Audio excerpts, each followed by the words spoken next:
আল্লাহ রাব্বুল আলামিন তোমাদেরকে আমানতকে পূরণ করার জন্য দায়িত্ব দিয়েছেন। আমানতের খেয়ানত করা যাবে না।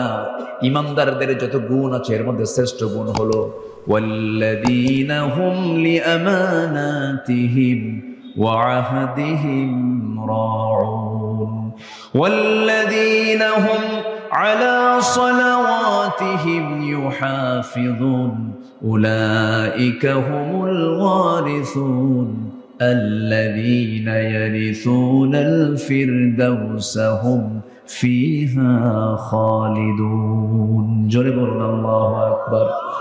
ঈমানদার তো তারাই যারা আমানতকে রক্ষা করবে, আমানতের খেয়ানত করবে না, ওয়াদা করবে, ওয়াদা ভঙ্গ করবে না, নামাজের ব্যাপারে যত্নশীল হবে।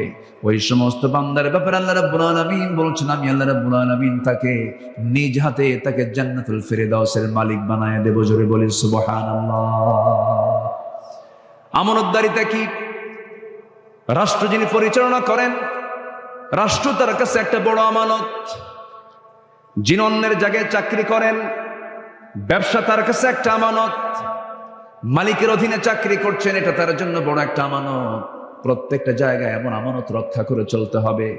লা ঈমানা লিমান লা আমানাতা লাহ, তার ঈমান নাই যার আমানতদারিতা নাই, যার ওয়াদা ঠিক নাই তার ঈমান নাই, বলেছেন মুহাম্মদ সাল্লাল্লাহু আলাইহি ওয়াসাল্লাম।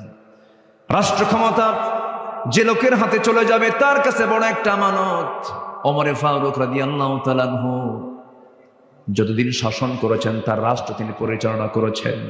ইতিহাসে পাওয়া যায় যখন তিনি ক্ষমতার মসনদে বসলেন, সেই সময় থেকে শুরু করে নিয়ে মৃত্যুর দিন পর্যন্ত কোন রাত তিনি তার পিঠটাকে বিছানার সঙ্গে আলিঙ্গন করার সুযোগ পান নাই।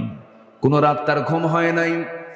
ক্ষমতায় যখন আসেন তখন তিনি সুঠাম দেহের অধিকারী ছিলেন। ক্ষমতা পাওয়ার পর শুকতে শুকতে কাঠখড়ি হয়ে গেলেন। তাকে প্রশ্ন করা হলো, ওমর ফারুক রাদিয়াল্লাহু তাআলা আনহু, ক্ষমতা আসার পর আপনি স্বাস্থ্যহীন হয়ে পড়েছেন। কেঁদে কেঁদে বলছেন, ও আমার ভাইরা, তোমরা আমাকে যে দায়িত্ব দিয়েছো এই দায়িত্ব আমাকে স্বাস্থ্যহীন করে তুলেছে। আমার ঘুম হয় না। রাতের আধারে তিনি কি করতেন? মাঝে মাঝে জনগণকে দেখতে যেতেন। দেখতে যখন যেতেন মাঝে মাঝে তিনি খালি পায়ে যেতেন, জুতো পায়ে তিনি হাঁটতেন না। রাস্তায় থাকতো পাথর, পাথরের রাস্তায় তিনি জুতো পায়ে হাঁটতেন না, কারণ জুতার সঙ্গে পাথরের যখন ধাক্কা লাগবে একটা শব্দ হবে।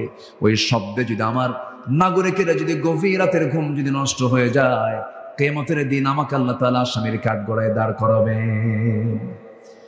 কি চেতনা তাদের মধ্যে লালন হয়েছে! জনগণকে চুল পরিমাণ তারা কোনো কষ্ট দেন নাই।